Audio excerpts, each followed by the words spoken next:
কিয়ামতের ঠিক আগে এই পৃথিবী সাক্ষী হবে এমন এক ভয়ঙ্কর ফিতনার, যার নাম শুনলেই মানুষের শরীরে লোম খাড়া হয়ে যায়। এটি হলো এক হাজার বছর ধরে বন্দী থাকা এক ভয়ঙ্কর জাতির গল্প। এটি হলো ইয়াজুজ ও মাজুজের কাহিনী। ইয়াজুজ মাজুজ হলো হযরত নূহ আলাইহিস সালামের বংশ থেকে আসা এক জাতি। তারা আমাদের মতোই মানুষ, কিন্তু তাদের স্বভাব চরিত্র আর চেহারা সাধারণ মানুষের মতো নয়। হাদিসের বর্ণনা অনুযায়ী তারা হবে বেটে, তাদের মুখ হবে চ্যাপ্টা, নাক হবে ছোট এবং চোখগুলো হবে ছোট ছোট। তাদের সংখ্যা এতটাই হবে যে তারা মানুষের কল্পনাকেও হার মানাবে। তারা যখন কোনো একটি নদীর পাশ দিয়ে যাবে তখন তারা সেই নদীর সমস্ত পানি পান করে শেষ করে ফেলবে। এই জাতি এতটাই ভয়ঙ্কর হবে, এক নদীর পানিকেও তারা মিনিটের মধ্যেই শেষ করে দিতে পারে। নদীকে মরুভূমিতে পরিণত করে তাদের প্রধান বৈশিষ্ট্য হলো তাদের সীমাহীন নিষ্ঠুরতা। তারা কোনো এলাকার ঢুকলে সেখানে প্রাণের কোনো চিহ্ন রাখে না। তারা সেখানকার সব ফসল নষ্ট করে ফেলে, সব গাছপালা উপরে ফেলে, সব পশু পাখি মেরে ফেলে এবং নারী পুরুষ শিশুর কাউকেই ছাড়ে না, সবাইকে নির্দয়ভাবে হত্যা করে। বহু 100 বছর আগে বাদশাহ জুলকারনাইন নামে আল্লাহর এক নেককার বান্দা ইয়াজুজ মাজুজের অত্যাচার থেকে মানুষকে বাঁচানোর জন্য দুটি পাহাড়ের মাঝখানে লোহা ও তামা গুলিয়ে এক শক্ত প্রাচীর তৈরি করে দিয়েছিলেন। সেই দিন থেকে তারা সেই প্রাচীরের উপরে বন্দী অবস্থায় আছে। এক হাজার বছর ধরে প্রতিদিন সকালে তারা সেই প্রাচীরটি ভাঙার জন্য কঠোর পরিশ্রম করে। দিন শেষে যখন তারা ক্লান্ত হয়ে যায়, দেয়ালটা প্রায় ভেঙে ফেলার মতো পাতলা হয়ে যায়, তখন তাদের সর্দার বলে, আজকের মতো থামো, বাকি কাজটা আমরা আগামীকাল এসে শেষ করব। কিন্তু আল্লাহর ইচ্ছাই পরের দিন সকালে যখন তারা ফিরে আসে তখন তারা দেখে দেয়ালটা আবার আগের মতোই মজবুত আর মোটা হয়ে গেছে। তখন তারা আবারও দেয়ালটাকে ভাঙার জন্য লেগে যায়। এভাবেই চলতেছে দিনের পর দিন, বছরের পর বছর, কিন্তু দেয়ালটা ভেঙে তারা বাইরে আসতে পারছে না। কিন্তু কিয়ামতের ঠিক আগে যখন পৃথিবীতে হযরত ঈসা আলাইহিস সালাম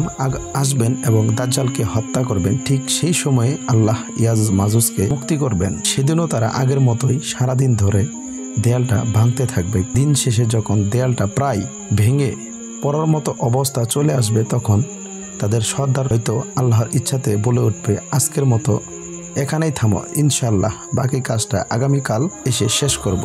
সেই একমাত্র শব্দ ইনশাআল্লাহ তাদের এক হাজার বছরের চেষ্টাকে সফল করে দিবে। পরের দিন সকালে যখন তারা ফিরে আসবে তখন তারা দেখবে দেয়ালটা ঠিক তেমনি ভাঙা অবস্থায় আছে। এরপর তারা এক ধাক্কাতেই সেই দেয়ালটা ভেঙে ফেলবে এবং কোটি কোটি ইয়াজুজ মাজুজ বন্যার পানির মতো তীব্র গতিতে সারা পৃথিবীতে ছড়িয়ে পড়বে। তাদের আগমনের সাথে সাথেই পৃথিবীতে শুরু হবে এক চরম বিপর্যয়, এক ভয়ঙ্কর দৃশ্য। তারা যখন উঁচু ভূমি থেকে দল ভেজে নামতে থাকবে তখন মনে হবে যেন পাহাড়ের উপর থেকে এক বিশাল কালো সমুদ্র ঢেউ নেমে আসছে। তাদের চিৎকার আর পায়ের শব্দ মাটি কাঁপতে থাকবে। তারা তাদের যাত্রাপথে যা কিছু পাবে সবকিছু ধ্বংস করে দিবে। সবুজ ফসলের মাঠ তাদের পায়ের নিচে পিষে ধুলোয় মিশে যাবে। ফলের বাগানগুলো তারা উপসে ফেলবে। শহরের পর শহর তারা জ্বালিয়ে পুড়িয়ে ছারখার করে দিবে। তারা যখন জেরুজালেমের তাবারিয়া নদীর পাশ দিয়ে যাবে তখন তারা সেই নদীর সমস্ত পানি পান করে শেষ করে ফেলবে। নদীটা একদম শুকিয়ে মরুভূমির মতো হয়ে যাবে। কিছুক্ষণ পর যখন তাদের শেষ দলটি সেই শুকনো জায়গার পাশ দিয়ে যাবে তখন তারা একে অপরকে বলবে, হয়তো কোনো এক সময় এখানে পানি ছিল।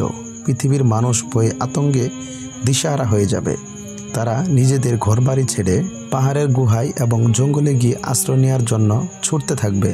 কিন্তু ইয়াজুজ মাজুজের হাত থেকে পালানো প্রায় অসম্ভব হবে। তারা পৃথিবীর মানুষকে মারতে মারতে এমন এক পর্যায়ে পৌঁছবে যখন তার অহংকার করে বলবে, আমরা তো পৃথিবীর সব মানুষকে মেরে ফেলেছি, এবার তো পৃথিবীতে আমাদের কোনো শত্রু নেই, চলো এবার আকাশের ফেরেশতাদের মারি। এই বলে তারা আকাশের দিকে তাদের পিঠ ঝরবেন। আল্লাহর তাদের এই অহংকারকে পৃথিবীর মানুষের সামনে প্রকাশ করার জন্য সেই তীরগুলোকে রক্তমাখা অবস্থায় তাদের কাছে ফিরিয়ে দেবেন।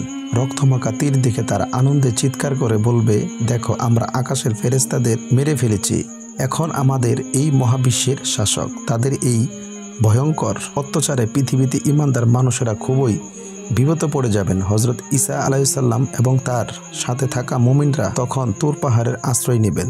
সেখানে তারা অনেক কষ্টে পড়বেন। খাবারের এমন অভাব দেখা দিবে যে এক গরুর মাথার দাম 100টা সোনার মুদ্রার চেয়েও বেশি হবে। ক্ষুধার কষ্টে ঈমানদারদের অবস্থা নাজেহাল হয়ে যাবে। সেই কঠিন আর অসহায় মুহূর্ত যখন বাঁচার আর কোনো উপায় থাকবে না, তখন হযরত ঈসা আলাইহিসসালাম এবং তার সঙ্গী আল্লাহর কাছে 2 হাত তুলে দোয়া করবেন। আল্লাহ তাদের দোয়া কবুল করবেন। তিনি ইয়াজুজ মাজুজের উপর এমন এক গজব পাঠাবেন যা কোনো মানুষ কল্পনা করতে পারবে না। আল্লাহ তাদের ঘাড়ে নাগাফ নামের এক বিশেষ ধরনের পোকা পাঠিয়ে দিবেন। এই পোকাগুলো তাদের ঘাড়ের মধ্যে ঢুকে তাদের শরীরের ভিতর থেকে খাওয়া শুরু করবে। কোটি কোটি ইয়াজুজ মাজুজ যারা একটু আগেও নিজেদেরকে পৃথিবীর শাসক বলে দাবি করছিল, তারা এই ছোট্ট পোকার আক্রমণে এক মুহূর্তের মধ্যে পোকার কামড়ের মতো ছটফট করতে করতে মারা যাবে। তারা সবাই একসাথে পচে গলে এমনভাবে মারা যাবে যে তাদের মরদেহে দুর্গন্ধে পৃথিবীর বাতাস নিঃশ্বাস নেওয়ার মতো কঠিন হয়ে যাবে। তখন হযরত ঈসা আলাইহিসসালাম আবারও আল্লাহর কাছে দোয়া করবে। আল্লাহ যখন উটের ঘাড়ের মতো বিশাল বিশাল পাখি পাঠাবেন, সেই পাখিরা ইয়াজুজ মাজুজের কোটি কোটি লাশ তুলে নিয়ে আল্লাহ যেখানে চাইবেন সেখানেই ফেলে আসবেন। এরপর আল্লাহ এমন এক রহমতের বৃষ্টি পাঠাবেন যা পৃথিবীর প্রতিটি কোণকে ধুয়ে মুছে একদম পরিষ্কার আর পবিত্র করে দেবে। তারপর পৃথিবীতে শুরু হবে এক নতুন শান্তির যুগ যা আল্লাহর দেয়া বরকতে পরিপূর্ণ থাকবে। এই ভয়ঙ্কর কাহিনী আমাদের এটাই শিক্ষা দেয় যে আল্লাহর পরিকল্পনা আর ক্ষমতার কাছে পৃথিবীর কোনো শক্তি টিকে থাকতে পারে না। আর ঈমানদারদের জন্য আল্লাহর সাহায্য সবসময় প্রস্তুত, যদি তারা ধৈর্যের সাথে তার কাছে সাহায্য চায়।